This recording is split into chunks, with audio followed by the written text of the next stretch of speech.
Olá, muito bem-vindos à continuidade de nossos estudos apresentados sempre às terças-feiras. As noites de terça-feira temos reservado para a exibição desses capítulos. Estamos estudando o livro Missionários da Luz.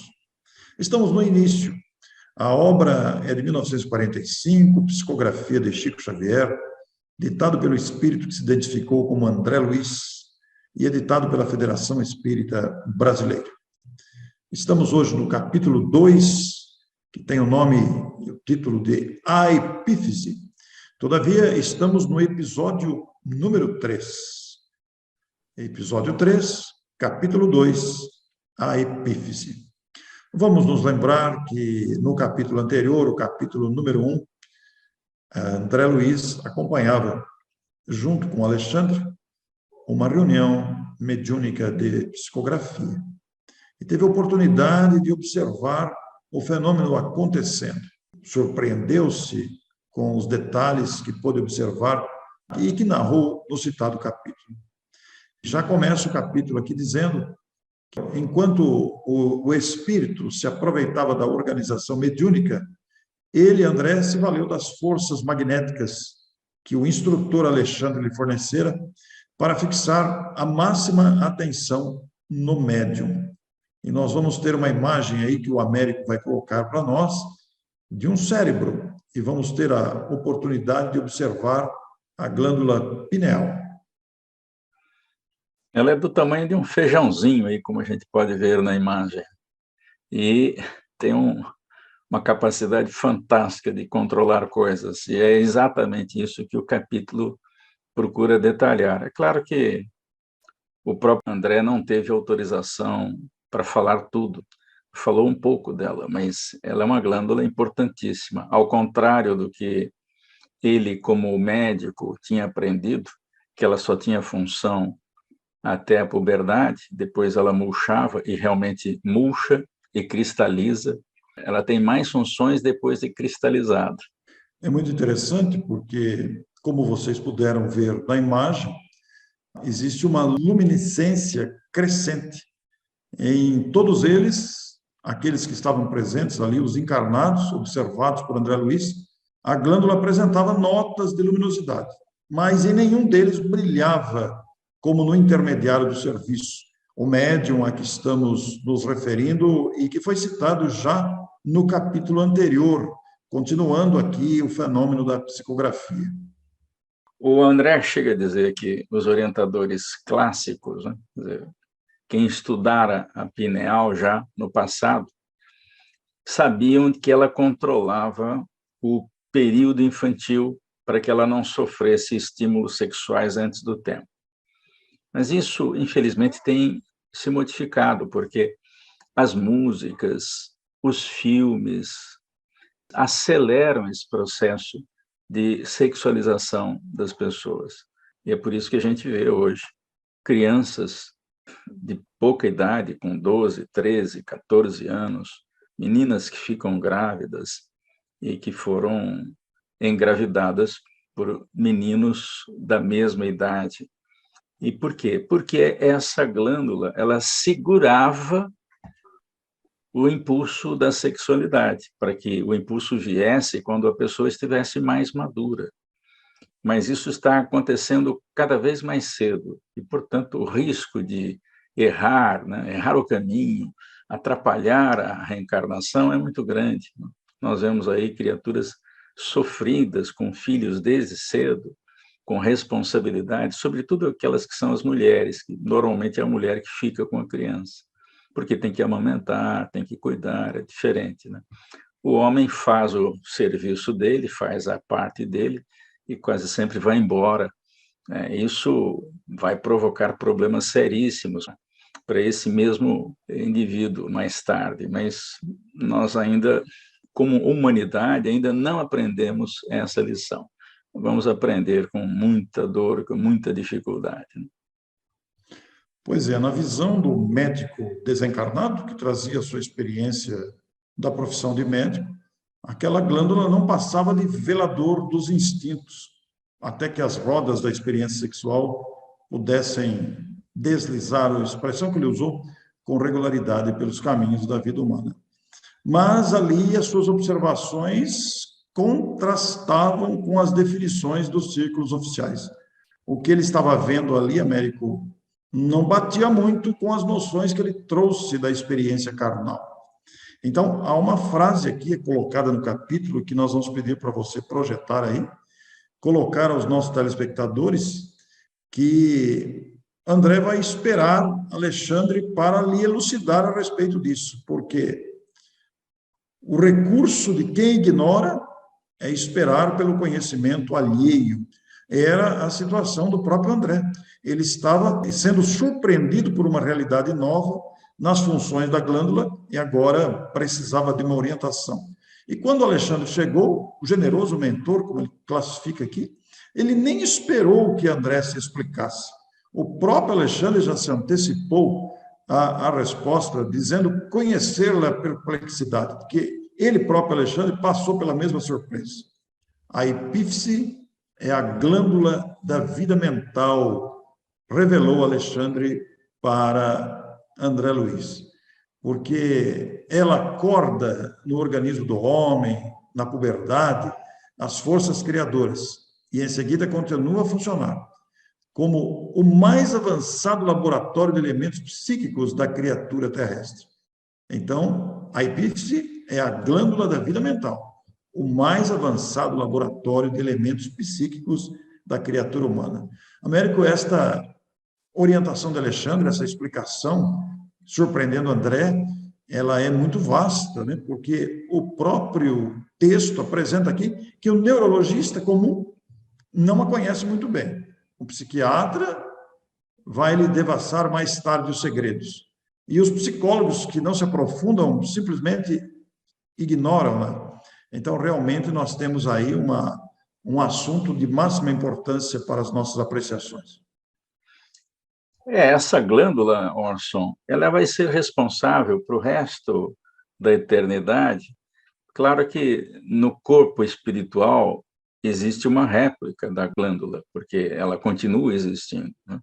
Tanto é que há, nas referências de André Luiz, na obra seguinte, aqui estamos estudando, que é Obreiros da Vida Eterna, alguém trabalhando de médium na vida espiritual para que uma instância mais acima, uma esfera mais acima, se comunique com aquela esfera no mundo espiritual.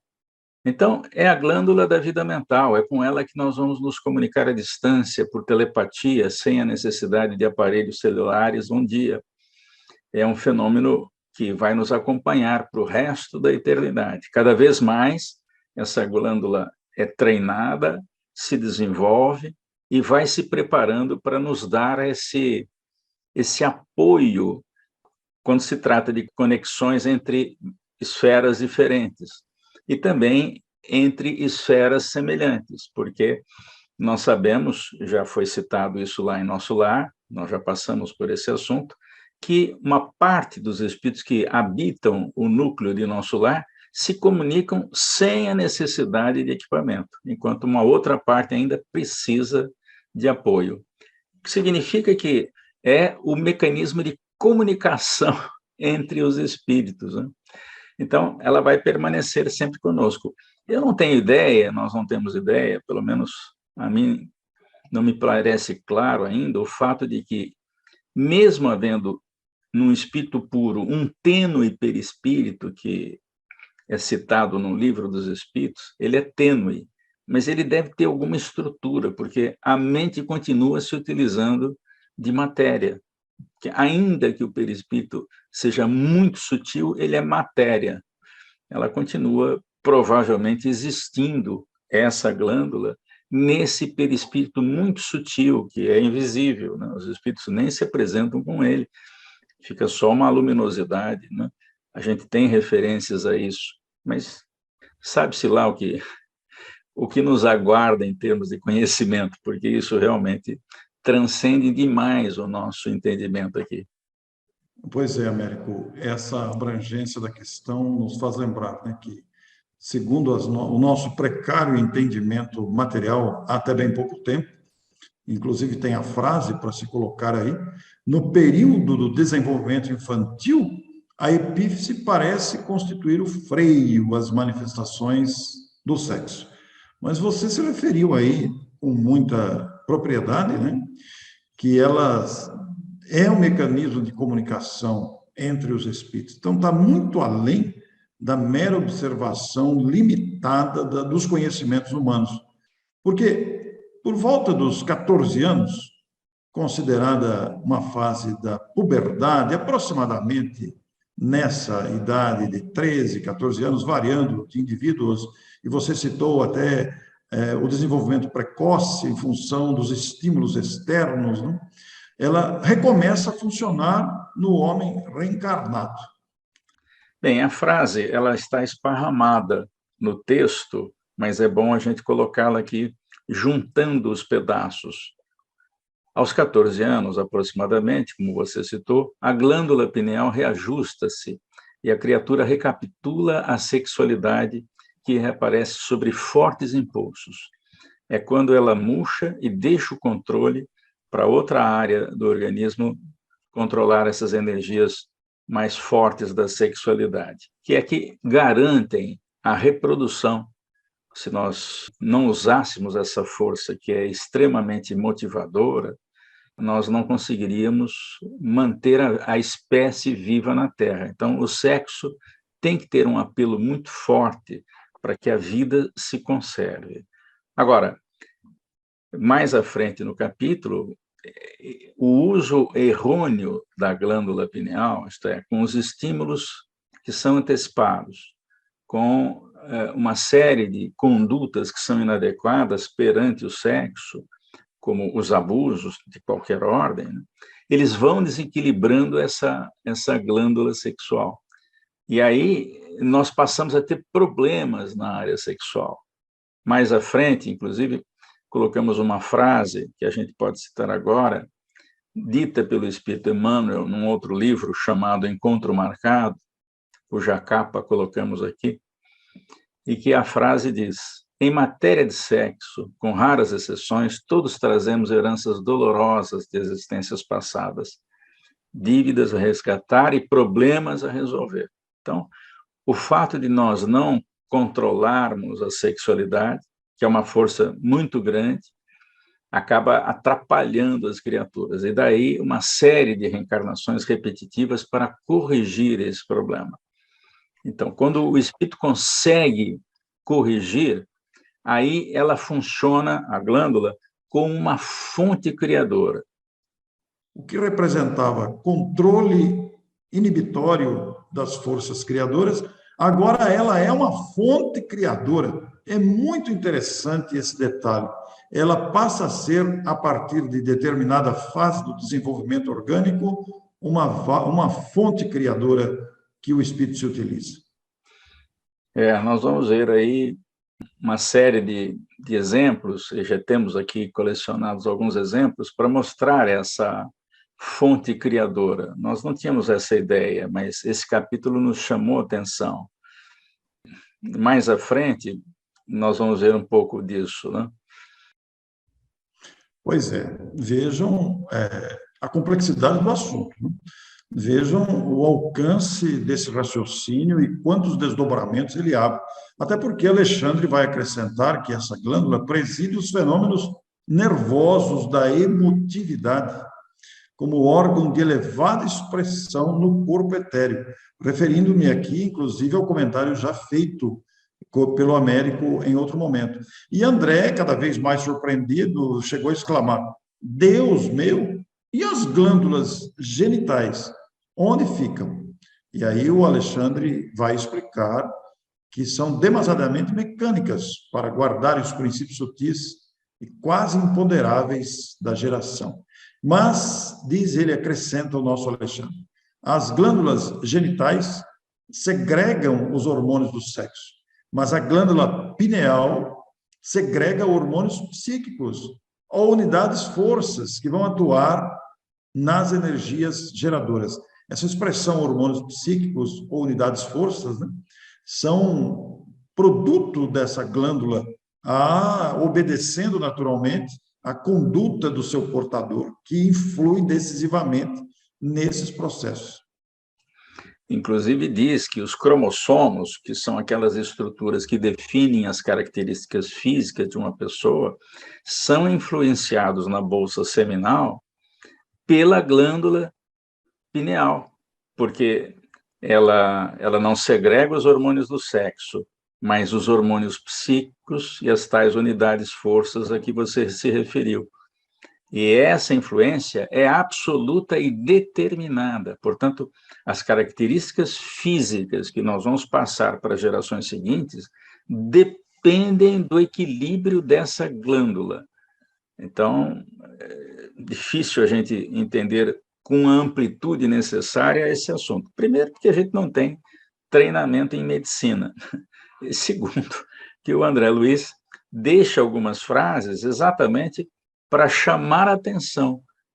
Nós sabemos hoje que a Associação Médica Espírita, aliás, a iniciativa de Chico Xavier, junto à doutora Marlene Rossi Severino Nobre, existe exatamente que os médicos espíritas hoje estudam as obras de André Luiz com vistas a antecipar conhecimentos que o próprio Espírito André colocou lá nos livros, né? Então, eles querem cada vez mais estudar para começar a entender melhor essa transcendência, por exemplo, da glândula pineal, que tem outras funções muito mais nobres do que simplesmente segurar, como a gente diz aqui, segurar o tchan, porque ela tem uma amplitude incrível, né? Pois é, Américo, e é um assunto que a gente nem pensa. Não. É um assunto que a gente não pensa. A gente vai vivendo com os nossos desequilíbrios, com os pensamentos desarmonizados, com os pensamentos nem sempre decentes, e tudo isso vai prejudicando o funcionamento de um órgão, de uma glândula, melhor, de uma glândula, que vai influenciar decisivamente o equilíbrio espiritual da criatura humana, influenciando fisicamente, claro, também. Então, isso tudo é muito interessante. E a gente começa a perceber o quanto temos que aprender, o quanto precisamos desenvolver o senso moral. Mas o Alexandre falou, mas não estamos aqui para examinar problemas de embriologia, não. Vamos voltar ao assunto inicial e analisar a epífise, essa glândula da vida espiritual do homem. Olha aí, Américo, a expressão, glândula da vida espiritual. A gente nem para pensar nisso. Imagine o que cabe dentro dessa expressão, glândula da vida espiritual do homem, considerando a nossa condição de espíritos imortais. Então, ele vai, inclusive, acrescentar aqui que a glândula pineal conserva ascendência em todo o sistema endócrino. Imagina, influenciando diretamente o organismo.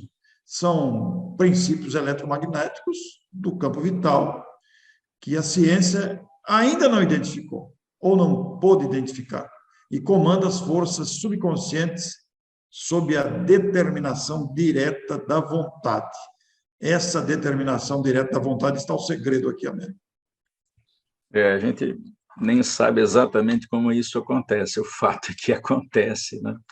Essa glândula está ligada àquela potência da alma que nós conhecemos desde a obra de Leon Denis, como a vontade, uma das potências da alma. Então, veja, uma coisa é o espírito, né, agindo sobre a matéria através da glândula pineal, manifestando a sua vontade.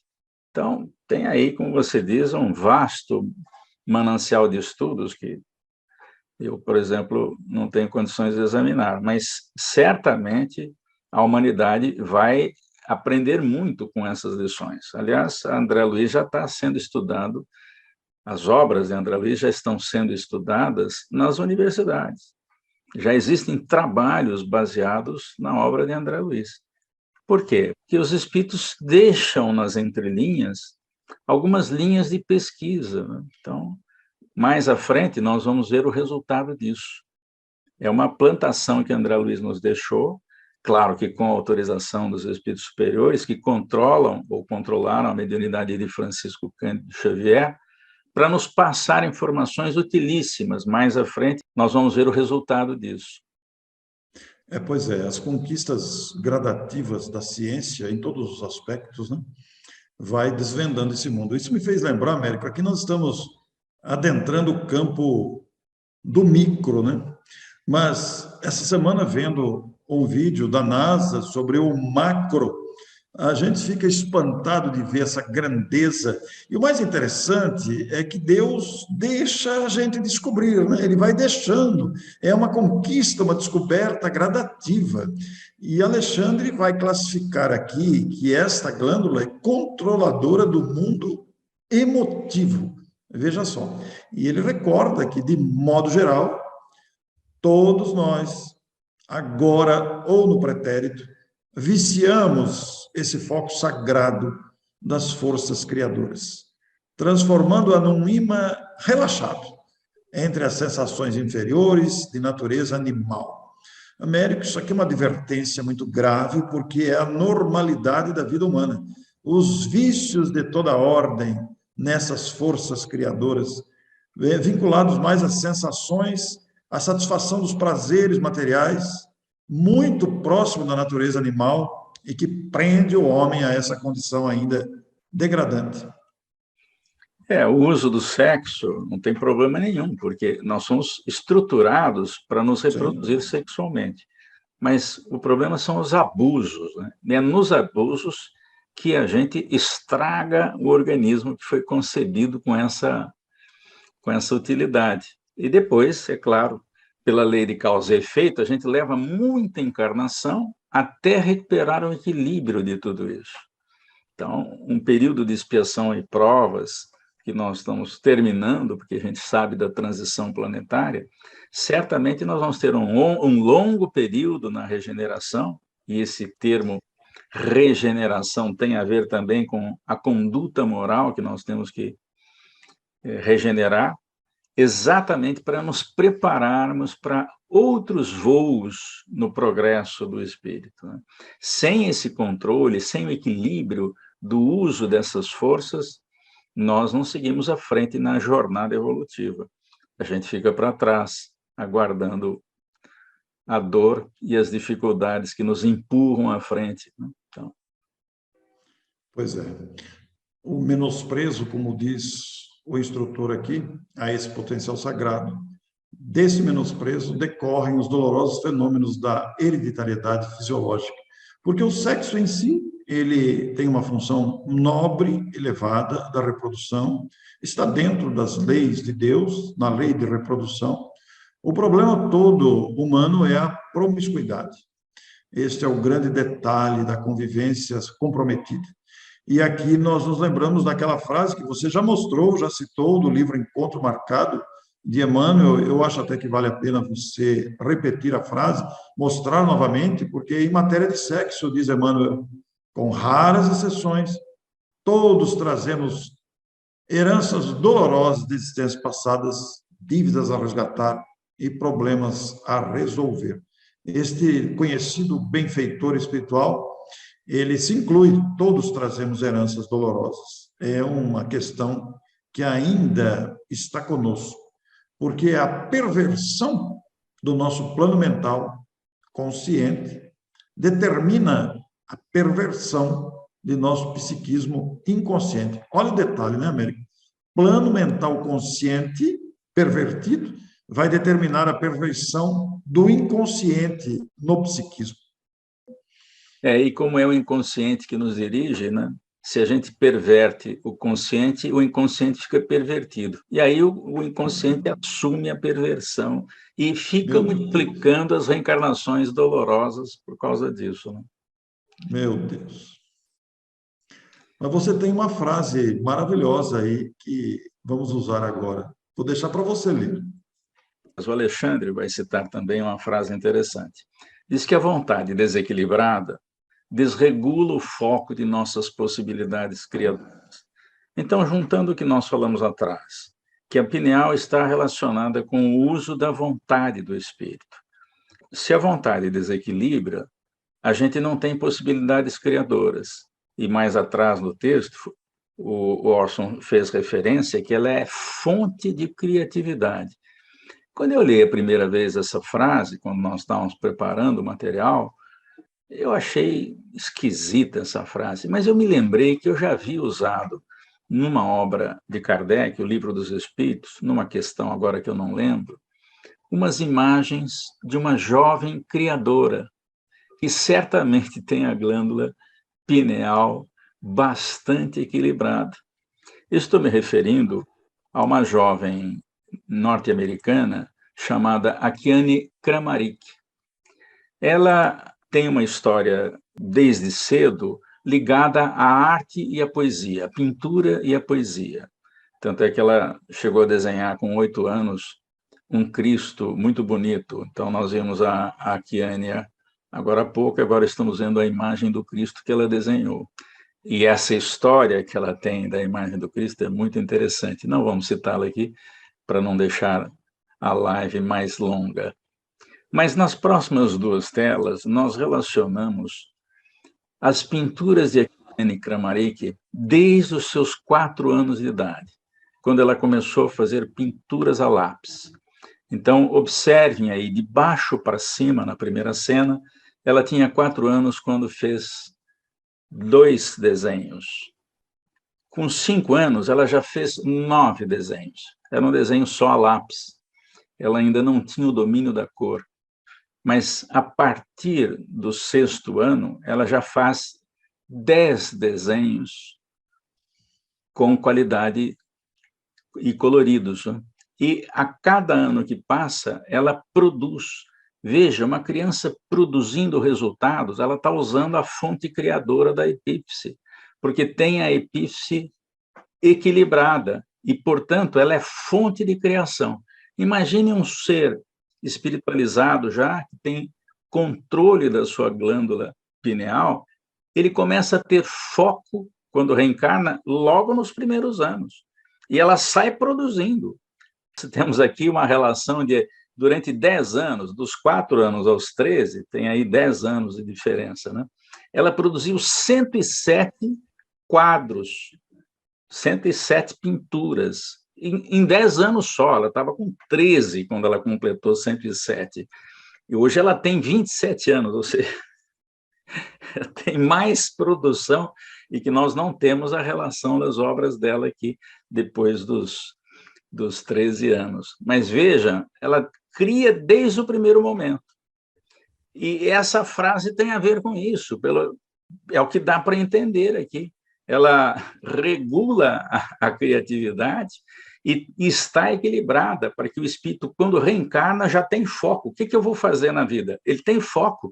Então, isso aparece facilmente na vida de quem já tem foco. E depois relacionamos também uma outra criança, que é a Emily Beer. Hoje ela tem 21 anos, né? Mas vocês estão vendo a fotinho dela quando ela tinha 8. Com 8 anos, Orson, essa menina, que é pianista de jazz, ela já tinha produzido 350 músicas da criatividade dela. Por quê? Porque tem foco, a glândula pineal está equilibrada, né? Olha que coisa. Ô, Américo, a gente começa a pensar aqui, eu fico até envergonhado, porque quando fala em foco, muitas pessoas da nossa idade ainda não acharam o foco. Nós até que já achamos o foco, né? Nós estamos dedicados a uma causa, ainda que não completo, mas nós, de uma certa forma, já estamos no foco, inclusive as pessoas que estão nos vendo, porque são pessoas dedicadas à causa espírita, focaram o seu esforço, a sua dedicação, a sua disciplina, mas muitas pessoas que já estão na nossa faixa etária ainda estão sem saber o que fazer, o que vieram fazer, porque a gente demora para achar o foco, Américo. Essa autoafirmação de foco é muito difícil para o espírito encarnado. A gente demora para se achar, fica meio perdido, Demora. parece no meio do tiroteio, assim, parece uma coisa doida, Demora. né? E esse foco que a gente acha às vezes tarde, né? Demora porque a gente perde o foco, né? Porque tem problemas aí na glândula pineal e depois a gente não cumpre aquilo que a gente programou, né? Por isso que a maioria dos homens não cumpre integralmente o que foi programado. Nós vemos isso no livro Os Mensageiros, né? Todo mundo se prepara lá no centro de mensageiros, no centro de medicina, no centro de administradores, no centro da maternidade, da paternidade e da obediência, vem para a Terra com uma série de tarefas a cumprir.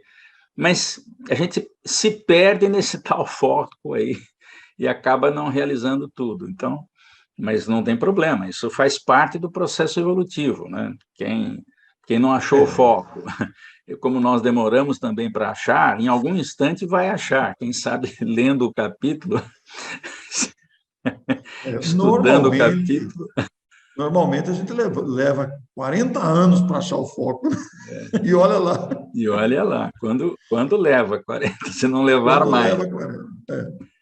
Américo, e essas pessoas focadas, vamos dizer, são espíritos habituados a virtudes que nós ainda temos dificuldade em admitir ou incorporar ao nosso comportamento, como renúncia, abnegação, disciplina emotiva, que o nosso texto aqui do capítulo apresenta. E o Alexandre vai dizer que essa disciplina ou esta renúncia a caprichos, a tolices com que a gente perde tempo, não são preceitos de uma feição religiosa, como se a gente obedecesse apenas à determinação daquela religião que adotamos. Mas elas têm um caráter científico, inclusive, para enriquecimento da personalidade. Daí é importante que nos equilibremos moralmente, porque os centros vitais desequilibrados vão fazer com que a alma permaneça em situações de desequilíbrio. Isso tudo é muito importante para o nosso entendimento da questão, porque os sentimentos profundos do extremo instante, que é a ocasião da morte, do espírito encarnado quando retornar, quando está por retornar, cooperam decisivamente nas atividades de regeneração além do túmulo.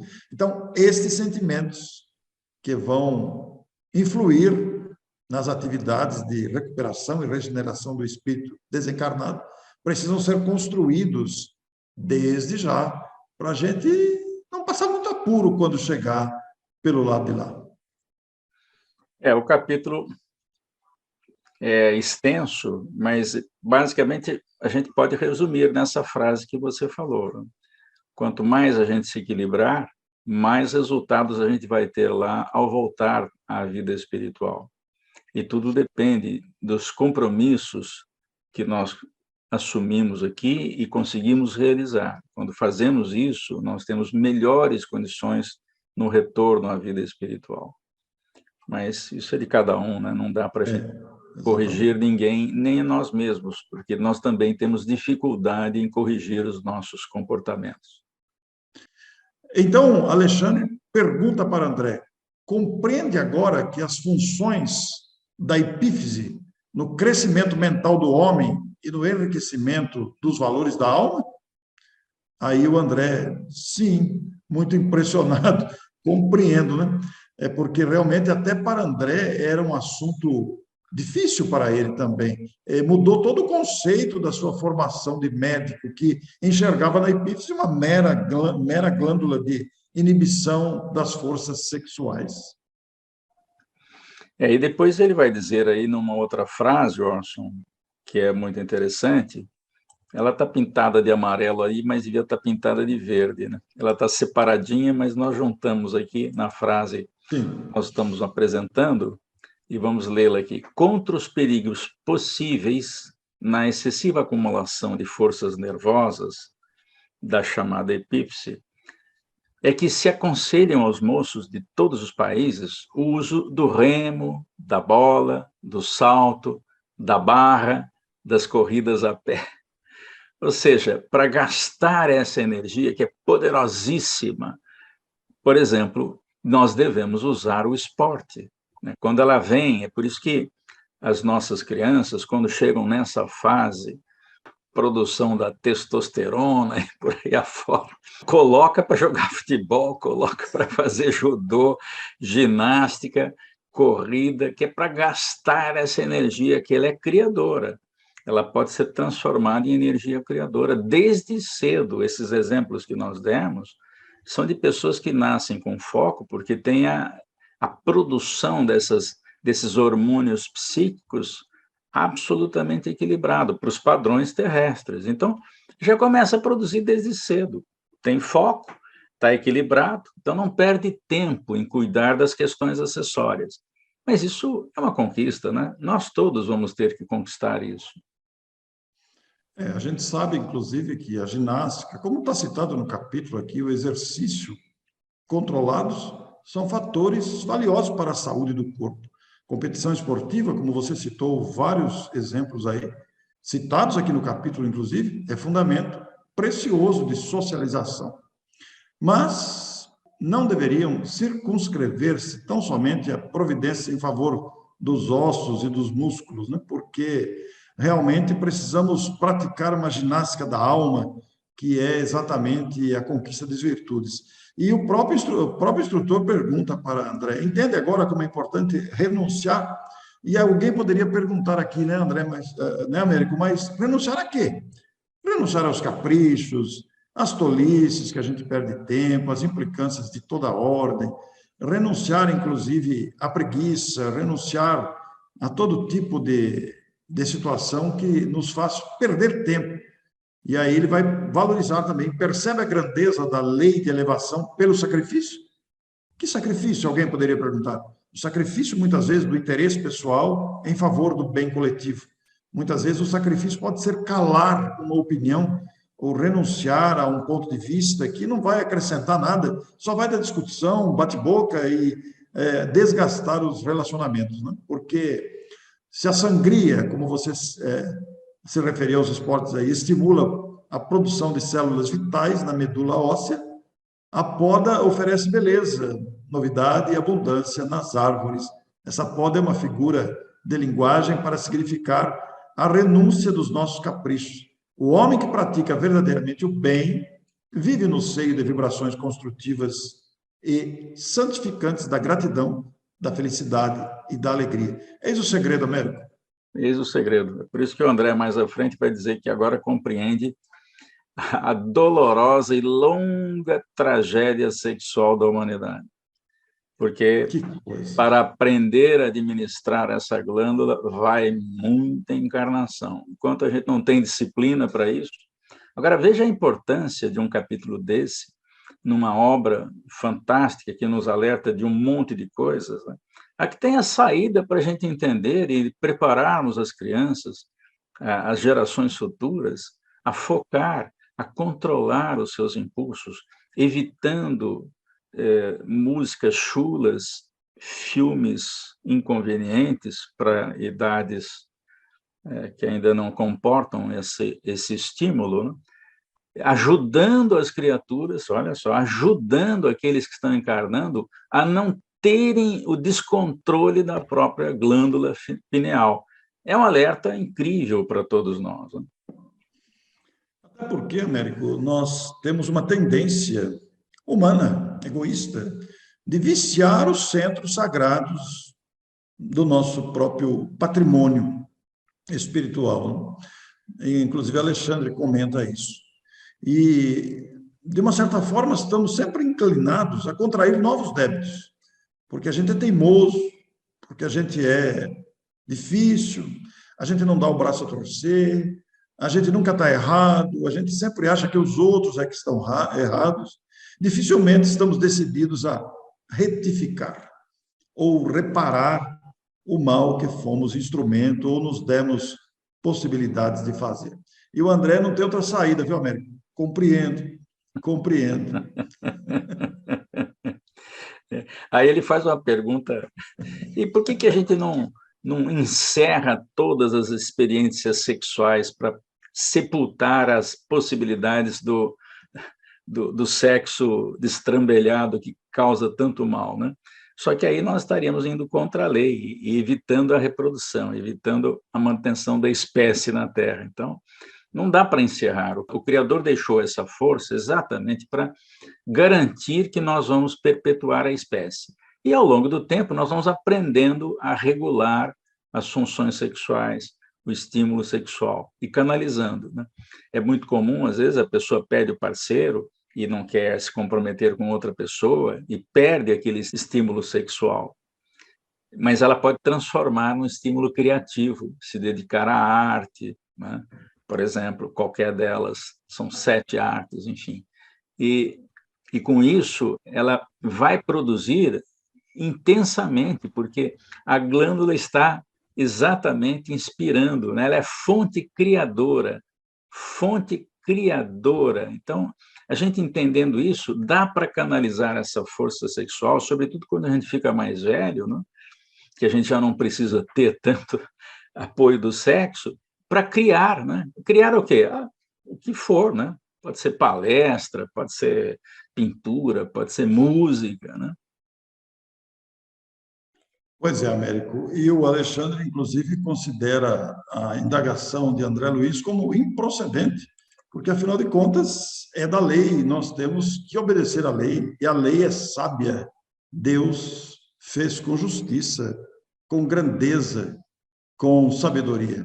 Então, muito importante realmente, porque conclui o nosso Alexandre, o uso respeitável dos patrimônios da vida, a união enobrecedora, a aproximação digna, constitui o programa de elevação. Isso exige disciplina. É, portanto, indispensável distinguir entre harmonia e desequilíbrio, evitando o estacionamento em desfiladeiros fatais. E aí, Américo, Alexandre calou-se como um orientador que deixa ao discípulo o tempo necessário para digerir a lição. Olha que precisa mesmo parar para pensar, para digerir um conteúdo desse. Até nós aqui apanhamos um pouco para produzir esse episódio. Sem dúvida. É um tema difícil para muita gente, para nós particularmente ainda é. Muito bem, nós queremos agradecer a sua participação, a sua presença, a sua audiência e te convidamos a vocês todos para estarem conosco na próxima semana, quando estaremos então no episódio número 4, no capítulo 3 do livro Missionários da Luz, Desenvolvimento Mediúnico. Américo, esse assunto interessa muita gente, hein? Interessa, tem muita dica aí, muita lição. Muito obrigado a vocês todos e até a próxima semana. Até lá. Até a próxima.